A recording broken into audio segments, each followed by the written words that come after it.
Ba't di niyo ako chinat? Di sana pinasundo ko yun ng jet plane ko. Yun! Diskaya ka ba ya? Contractor to. Na-intriga ako sumama sa kanila. Magkating tayo. Ano, niyayaya pa ako ng pinsan ko. Naalala ko yung nalaman ng pamilya ko. Ito, binugbog yung pinsan ko eh.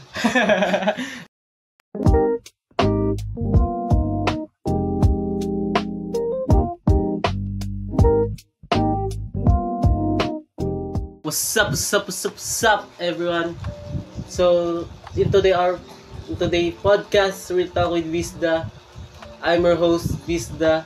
Of course, your handsome host. Yun! So, we have here our very special guest and also handsome and muscular. Yun! Tali Habwen and Ogo.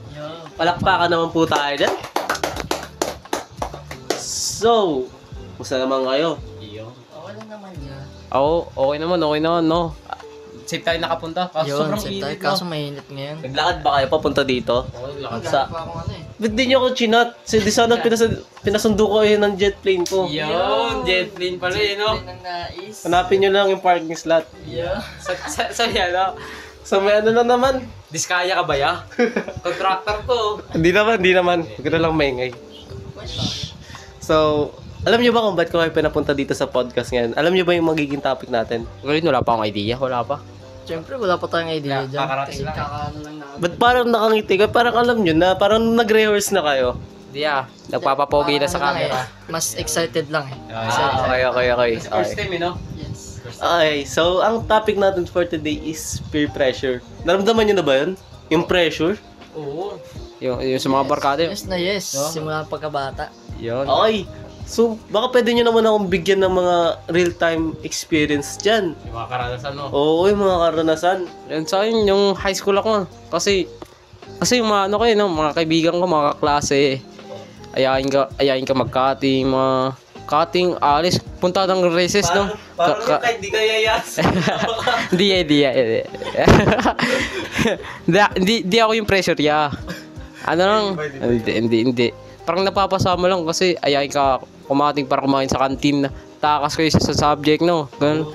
Normal yun pag high school eh. Saya.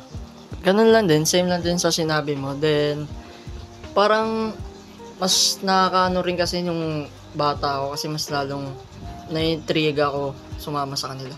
Like parang magkating tayo. Ano, niyayaya pa ako ng pinsan ko nun, naalala ko. Sumasama ka? Siyempre sasama sana ako nun, kaso ang pinagano ko lang kasi yung magulang ko. Kasi syempre, Nagpapaharal sila nagpaparal sa amin eh. Tama, Then naalala ko nun, yung nalaman ng pamilya ko. Ito, binugbog yung pinsan ko eh. Ikaw yan, Kawawa nabugbog ka. Siyempre, di ako nakano. So, ngayon, nasabi mo yan, meron bang kumakausap sa ano mo nun, utak mo nun, yung parang mga angel and demon, sabi nila.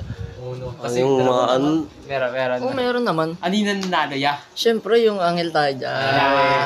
Nice one. Angel tayo dyan. Ang hello. so, ngayon, di ba pressured tayo? Okay. Sa tingin nyo, saan pwede lumapit yung mga kabataan pag nape-pressure sila sa pamilya nila or friends nila?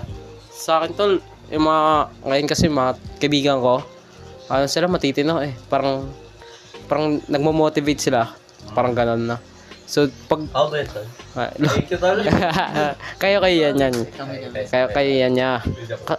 Kasi pag pinipressure ako ng magulang ko, sila yung mga takbuhan ko eh.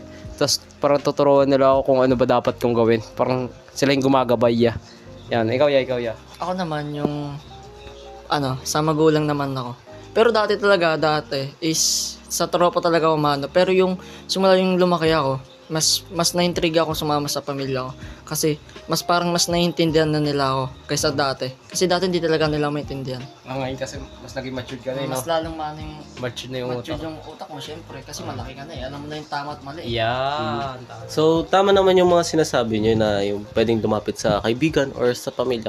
Pero mas maganda pa rin, para saan lang opinion ko to, mas maganda pa rin kung nape-pressure ka sa kanila, mas maganda pa rin kung sarili mo na lang yun.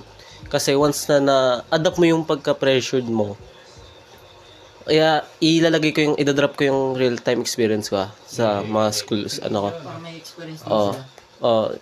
Yung pag napapressure ka, halimbawa sa akin, yung sa reporting sa school namin sa EMP, yung meron kaming ibang kagrupo na hindi nakapagsalita or hindi nila na-explain na maayos. Na pressure. Ngayon, ako yung may alam nung lesson namin. Tas nagtatanong na yung teacher namin and nasasayang yung oras and bawas sa grades yun. So ngayon, nag-step up ako.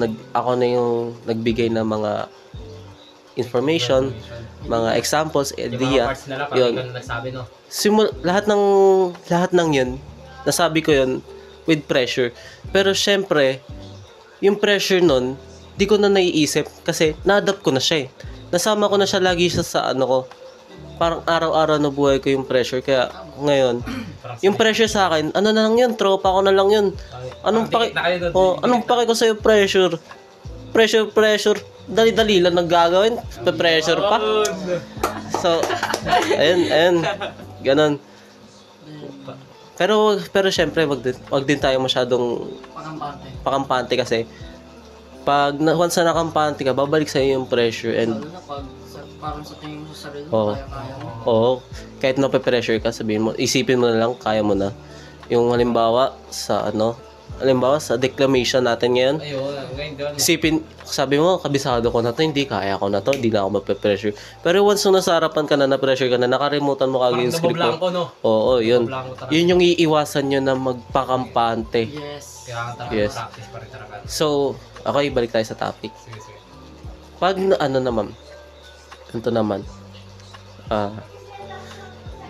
pag tawag dito, wait lang ha. Kamusta na ba kayo? Okay pa. Busog sana eh, no? Sa Biko. Busog. Busog sa Biko, kumain ka si Biko. Okay. So, ulit tatanong ko na sa inyo? Sino yung... Lalapitan. Sino lalapitan? Yes. Ngayon naman, yung pressure ba, nakakabuti ba to sa kabataan ngayon and bakit? Ako na muna, no? Para sa akin, mas nakakabuti to, no? Kasi, tulad ng sinabi mo kanina, kapag mas nasanay yung bata sa isang pressure na nangyari sa kanyang buhay, mas napapadali niya na-adapt yung mga nangyari. Lalo na kapag nagtatrabaho, pag sunod-sunod yung yung project, no, gawain.